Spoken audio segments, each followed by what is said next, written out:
Sébastien, on approche du dernier passage d'eau. Ouais, on arrive ici au 23 ABC et 24 où on a un choix dans la combinaison, on a un choix d'options directes et d'options longues. L'option directe, ça va être le contrebas qui est ici, en restant intérieur dans la courbe. On a un saut, un drop dans l'eau.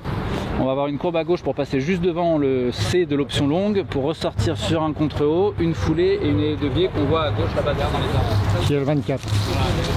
Qui va être tout extérieur. On va avoir un directionnel panoramique, la descente dans le bassin, le saut dans l'eau, le même directionnel qui est placé dans l'eau, et après on va sortir par une plage, faire une volte tout autour. Ça prend beaucoup de temps. Voilà, pour revenir sauter ce fameux 24 qui est la sortie du gué.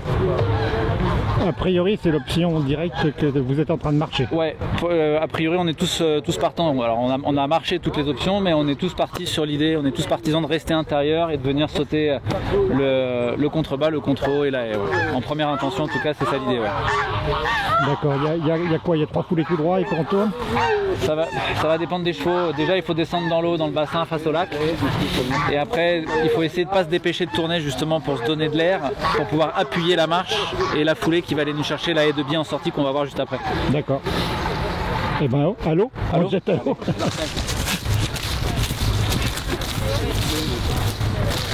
Faut que je redise ou tu couperas? Ah, tu m'entends pas, mais me parler en même temps. Hein?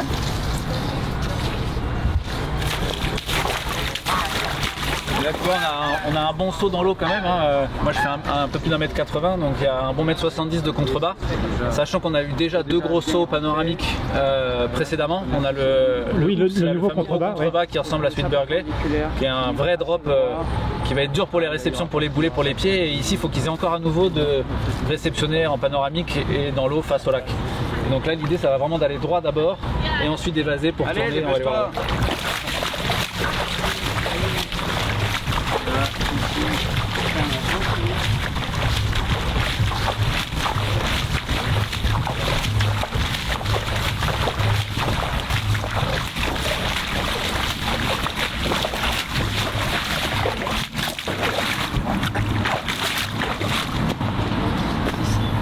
Ouais, je vais te remettre, c'est surtout la trajectoire.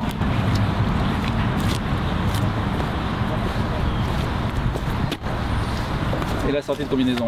J'ai pas métré la distance entre le contrebas et le contre-haut parce que déjà le saut d'entrée est un peu aléatoire si on va aller loin ou pas. Et surtout c'est plus une question de trajectoire que de contrat de foulée ici parce qu'on est sur une courbe assez serrée.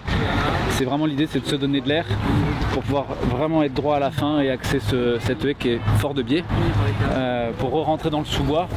Et on fait vraiment, ici c'est une volte, hein, on fait vraiment demi-tour tout autour du lac pour repartir. Donc là on ressort à gauche. Il y a un arbre juste derrière comme tu peux voir. Il y a l'arbre juste derrière. Donc on va sauter là. Le cheval qui va être tir tendu, il va partir tout droit. Impossible de tourner avant. Si avec un peu de chance, tu es très près de celui-là et tu arrives à avoir un saut enroulé, quelques petits chevaux un peu maniables, vite, ouais. Je pense au mien en particulier, si j'y arrive, s'il est maniable et que tout va bien ici, qu'il est encore frais, je peux peut-être arriver à tourner à la réception devant et gagner un peu de temps. Ça on verra. Je le garde dans le coin de ma tête. Si vraiment j'ai le saut parfait, je peux peut-être me permettre de tourner devant, mais sinon si on a le saut en attaquant et en partant tout droit, on va aller tout droit derrière, c'est sûr, il n'y a pas de débat. Si tu avais l'ipso, je pense que j'atterrirais à droite. La distance entre la marche et la haie, ça donne quoi? Elle est assez normale. Elle est assez normale, je trouve. La seule difficulté, c'est qu'on sort de l'eau dans le sous-bois. Et ça, avec cette impression de haie derrière, avec l'arbre, etc., le public, les chevaux peuvent se tenir un peu et on peut se retrouver peut-être un peu grand. Donc c'est pour ça que c'est vraiment important d'arriver à avoir le bon virage là-bas assez loin pour avoir suffisamment de ligne droite pour mettre de la propulsion et du moteur pour avoir le saut le plus loin possible sur cette marche. Il faut essayer d'atterrir le plus loin possible pour avoir la foulée la plus facile ici, même si le cheval se tient un peu. Quoi. Tu penses que ça va être une combinaison décisive demain? Elle est pas forcément décisive, mais on va dire que ça va dépendre de la fraîcheur des chevaux. Je pense qu'un cheval frais va faire ça. Oui, on est presque en fin de tour. Ouais, on est vraiment sur la dernière boucle et c'est vraiment un demi-tour. C'est-à-dire que là, on leur a fait faire toute la partie de l'hippodrome. Ils reviennent dans le parc avec ce fameux drop qui va demander un peu de courage et voilà, va prendre un petit peu sur l'énergie.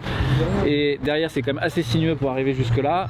Donc on n'a pas grande place pour les laisser s'oxygéner avant d'arriver ici. Donc tu peux avoir des chevaux qui arrivent un peu fatigués. Et c'est là où il va falloir vraiment gérer, le pilote va devoir vraiment gérer l'état de fraîcheur ou pas de son cheval pour bien dessiner et avoir suffisamment la tonicité. Un cheval qui va être très frais, ça va se faire magnifique. Un cheval un peu fatigué, ça va devoir que le cavalier s'agite, enfin pas s'agite, mais en tout cas travaille et mette la jambe et soit présent pour solliciter et encourager son cheval à franchir les obstacles. Ouais. D'accord. Et du coup, l'avantage de l'option là-dessus? L'option, elle est, je pense que tu évites surtout le drop face au lac.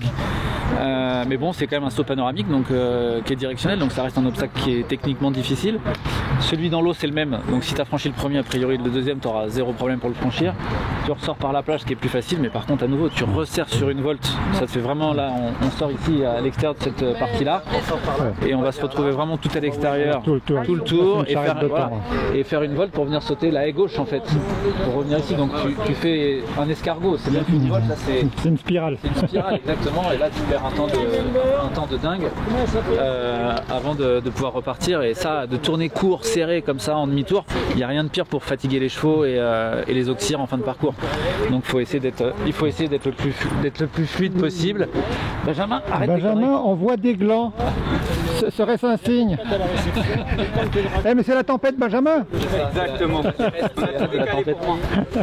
Donc voilà pour cette partie-là qui est, voilà, elle va coûter un petit peu en gasoil, je pense, parce que justement c'est ce côté un peu vol demi-tour où on est sur une courbe qui est quand même relativement serrée sur ce parcours-là.